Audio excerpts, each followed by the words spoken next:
Hey, all right, Skip, Ron, and Errol at the Forge Studios getting ready to play one of my favorite card games, Magic the Gathering. Yeah. So Magic came out in 1993. I know this because I was running a game store in Taos, Maryland called Game Sanctuary at the time, and Magic the Gathering changed not only my life, but the world of collectible card gaming with its success, and really opened up a whole market to a bunch of different games. And they're in their umpteenth edition with all kinds of different sets, special cards, and cool stuff. So we're gonna play a three-way game. Every man for himself. Yeah, the Forces of Darkness.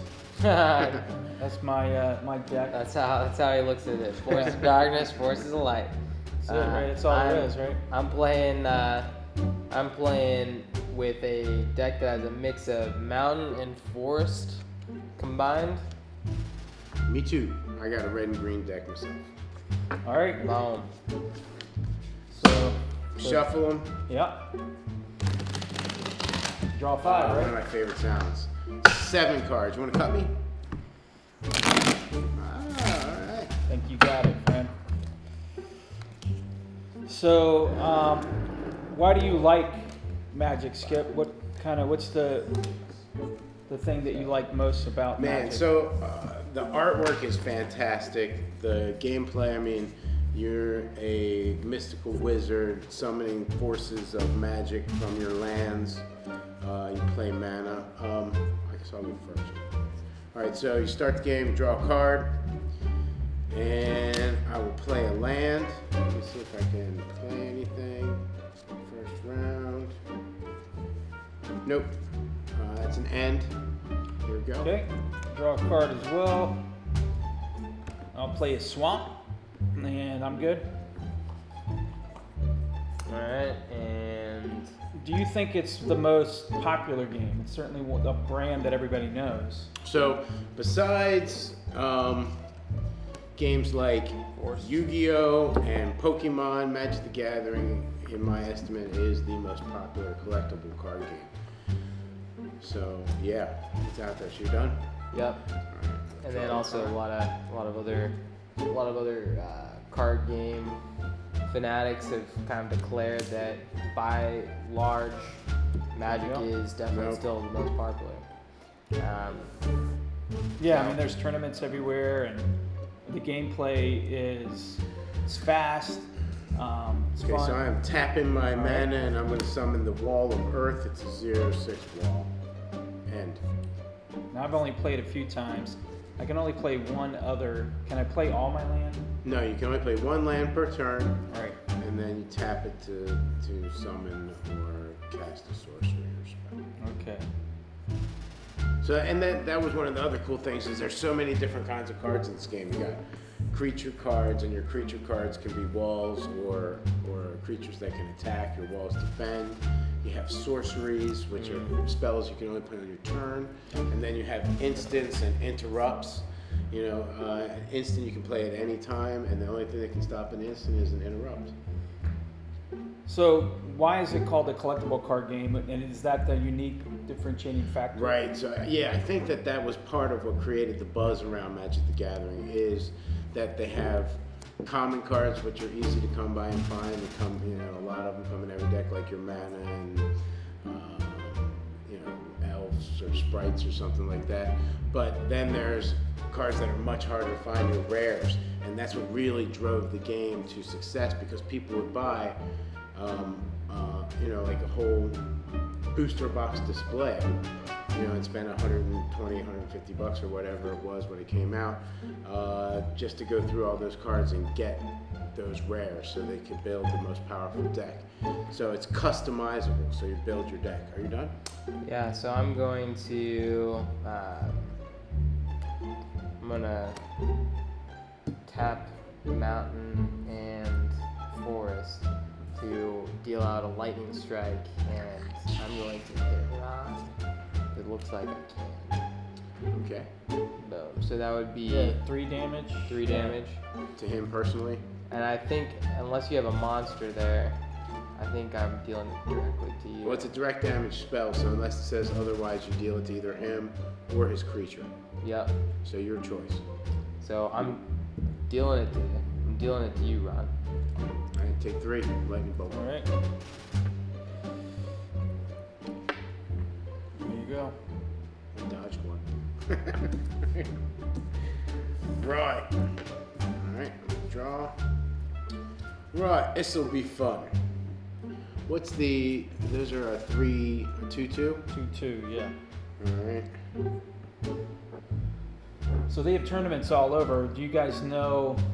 I mean, I see there's real money in like playing tournaments or buying cards. Do you know anything about kind of the level of monetary there is? I mean, you were saying you sold a card on eBay for.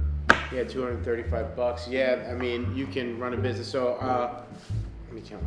1, 2. You can only have 7 in your hand at any time. 1, 2, 3, 4, 5, 6, 7. No, I haven't been drawing. Yeah, you draw at the beginning of each turn. All right, so I'm gonna go for it here. I am gonna do Winds of Change.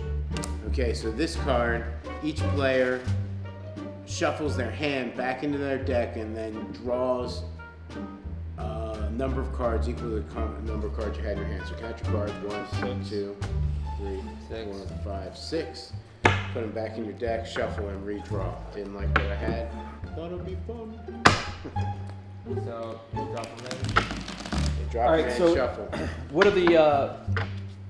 Why do you like the game so much? Like, give me your top points.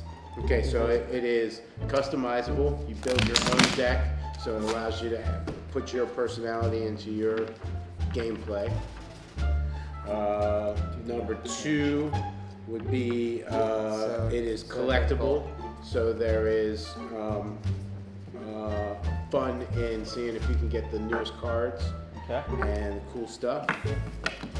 And anybody want to cut?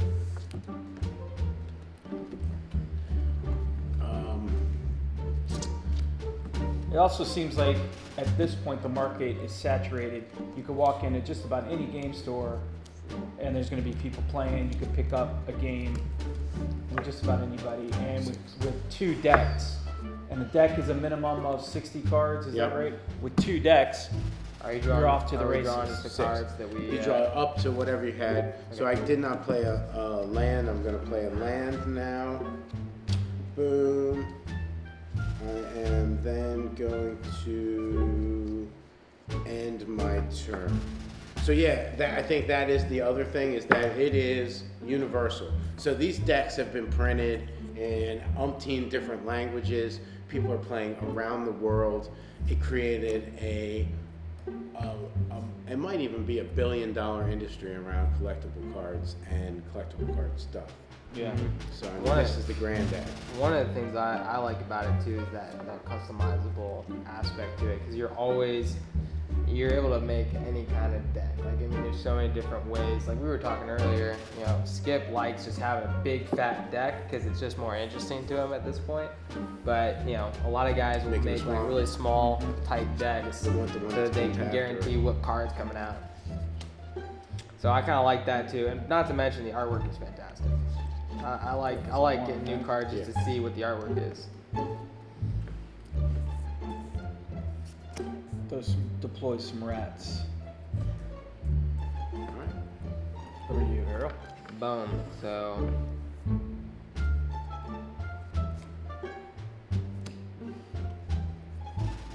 Now I would say this. So one of the drawbacks is there's so many cards out there and so many rules now.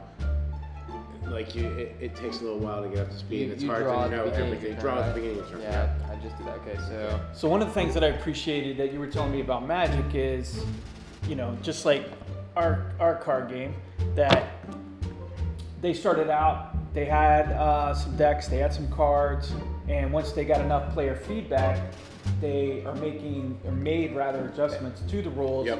to make it a much more lucrative, Yeah. So it went equalizing game. from first edition limited set to revised and then unlimited, and as they went along, they balanced the game, changed the rules, and I think anything that's successful that they're going to work on and continue to be playable, that's necessary. All right, so I am going to cast Fire Drake. So it is 2 red and 1 colorless, and I'll bring out a 1/2 flying that is fire breathing. But I can't spend any more than 1 red to pump them up. Here we go. All right, so I'm going to tap all 3 and play a Ravenous Vampire. Ooh.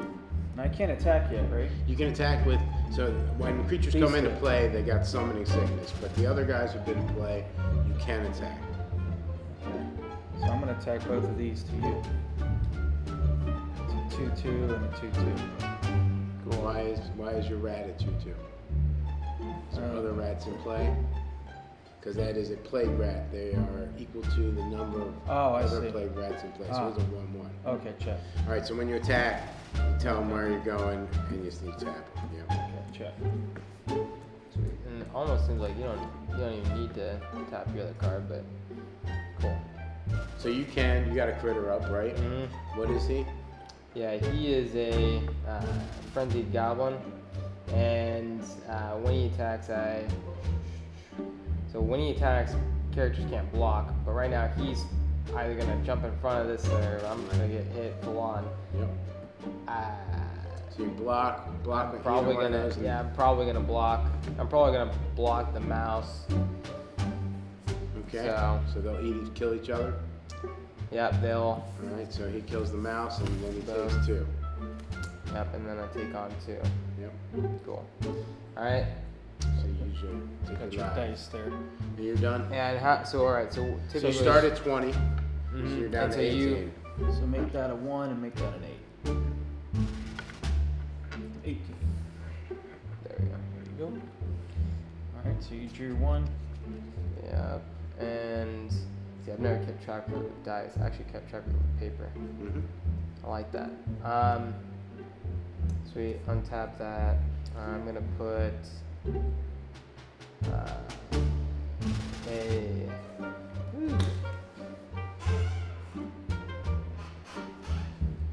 So one of the amazing things about this game is this is a game mountain in, that brought people tap this, face to face, playing head to head in person, right at the time when video games were taking off. Yeah. Right. That's the other thing. Yeah. So it's brought community. You could actually come in and really cool. So that was one of the great things about my shop. I felt like a riverboat captain because people were playing cards and trading, and when the game came out, you literally pulled a card off the top of your deck and you anteed up a card, and whoever won the game got the card. So. yeah, no, that's very cool. I like that. That is really cool. It's definitely, I feel like I never really got to take full advantage of that as a kid. For some reason, that just wasn't in my circle growing up. So. Alright, so that's my turn. Alright, you bring out a dude. Brought out a dude, I think. Alright, untap. Ooh. Alright. We got a movie premiere going on out here.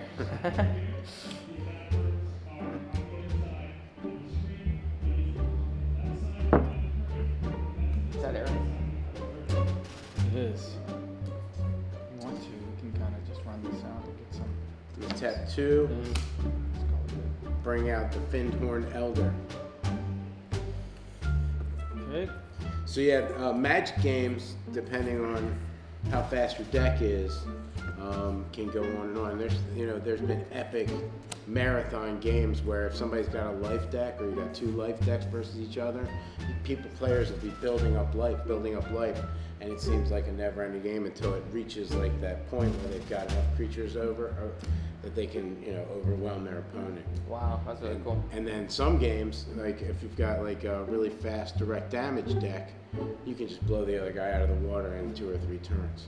Mm-hmm. Channel Fireball. That's why they restricted cards, because like people would think of these crazy combos that would just destroy destroy you in 2 or 3 turns. Yeah. There's I also like the fact that the game has evolved. So like Skip's never seen some of the cards I have, but you can look too at the change in the cards. There's like an amazing history from when this deck came out all the way back when this deck came out. You know what I mean? Like Ron's playing with one of my decks and he's got alpha lands in play. So I'm gonna attack my knight and my vampire. So that is an enchantment. It goes on a critter. Okay, so I can do that now. The unholy strength. See your unholy strength? That stays on a dude if you're putting that out. Okay, then yeah. Okay, so you're playing that on that guy. Yeah. Okay, so, and then you hold your Howl from Beyond and your other card. Mm-hmm. You have Soul Drain and Howl from Beyond. You put both of them down. Yeah. Okay, so pull them back in your hand. Announce who you're attacking. You. Oh, you're attacking me. Hey, what's up? You underestimated? Yeah, looks like we're short on chairs. What? Nice. All right. So that's the card game. All right. So we're gonna cut. And it looks like he was getting ready to Howl from Beyond on me. Yeah. Blow stuff up. Yeah. Do you wanna? I almost want to do like a sign off. All right, so We got like a huge crowd out here. So we need to get on it. Yeah. Let's do a sign off. all right, so we got a huge crowd. We're gonna have to finish our Magic the Gathering later, but thanks for checking out our videos about games we love. Everybody knows Magic. Magic's a popular game. If we could get in, close to that with our games, certainly we had this kind of heart, no doubt about it, when we were thinking of card games. This is the coup de grace. A lot of fun. We love Magic. So yeah, strike one up for Magic the Gathering. Let's go watch movies. All right, let's do it. Hey guys, we don't just make card game videos. We also make fantasy videos. So you should go check out this video we did with Zan Campbell from Fell and Fair, because it's pretty freaking awesome. Oh, and make sure you subscribe.